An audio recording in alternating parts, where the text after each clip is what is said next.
My name's Alan Day. I'm a senior cabin crew member, flight attendant for Monarch Airlines.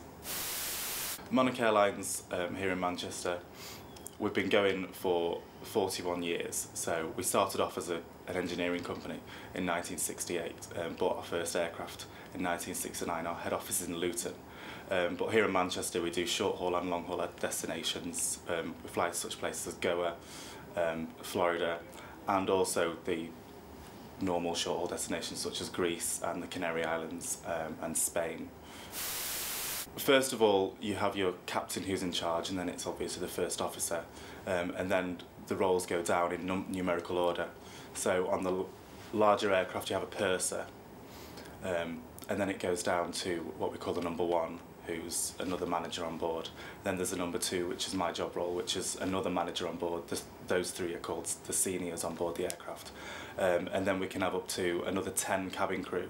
And the hierarchy of that just goes down in numerical order. It doesn't matter if you started 10 months ago or 10 years ago. If you're not a senior, you just go through the numbers. My job within Monarch, depending on the size of the aircraft, the short haul aircraft, which is the one aisle aircraft, I'm in charge of the back galley and all the people down the back, so it's anything up to 3 or 4 people down the back there.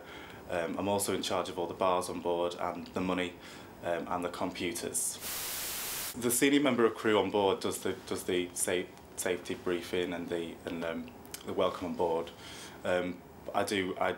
Once everybody's boarding the plane, there's a little bit of safety information that we need to give, and that's not to put the bottles up in the hat bins or take your seats as quickly as you can. So I do all that down the back there, while the number one, which is the person in charge, she's boarding everybody at the front of the plane. After school I went to drama school, did 4 years in drama school. I was working up towards my degree in dramatic arts and musical theatre. I always knew that I wanted to be a flight attendant, but you couldn't at the time join an airline until you were over 19 years old. It's 18 now, but that's because you need to be able to serve alcohol, and it's the same as if you're working in a bar. You can't serve alcohol if you're under 18 years old, so I was waiting for that. Once you get the job, you go straight into the training. It's a very intense course, it's 6 weeks. You can be fleeted up onto 3 aircraft, and that's by law. And at Monarch you are fleeted on 3 aircraft. Each aircraft type you do 3 exams on each aircraft type, so there's anything up to, in the 6 weeks training, 30 exams including first aid and your general papers. So it's a pretty intense course. You need to have brilliant passenger focus, and you need to be able to converse easily with people. You need to have a good sense of humour, because the days can be extremely long as well. You're working anything up to 16 hours a day, so you still need to be able to smile no matter how tired you are at the end of the day. So a good sense of humour is a must for the job.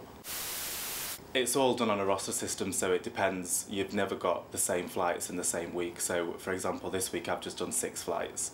The first 3 were morning flights, so I've been up since 2-3 o'clock in the morning, getting home at 2-3 o'clock in the afternoon. The afternoon flights, you're getting up at 11 o'clock in the morning, not getting home until midnight, 1 o'clock in the morning. So they are pretty long days. If you can speak another language with the job, you do get paid more money for speaking another language, but it's not a necessity. It can help. I mean, I can't speak any languages fluently, but I'm basic in French and I'm basic in Spanish. But that's not a necessity. You don't need to have that. You sort of learn, you pick it up along the way. I didn't know any Spanish before I started. The cabin crew are actually there primarily for the passengers' safety. Obviously, before we take off, all aisles and exits need to be kept clear. So there's no bags or anything, just in case anything does happen on takeoff or on landing. We need to be able to get those passengers out as quick as we can. And if there's bags in the way, obviously people are going to trip over them. Everyone at Monarch is trained to the same standard as well, so that's one benefit. So we all know what we're doing if anything should happen. The working environment on board the aircraft is pretty intense. It can get, the bigger the aircraft, the easier it is, but also it's always going to be in an enclosed space. If you've got an irate passenger, you can't get away from them like you could on the ground. But you always know at the end of it you're going to be going somewhere nice, or you also know that you're going to be getting somewhere within 2 or 3 hours, so they're going to get off the aircraft or you're going to get off the aircraft, so you forget about it once the day's finished. I love everything about my job.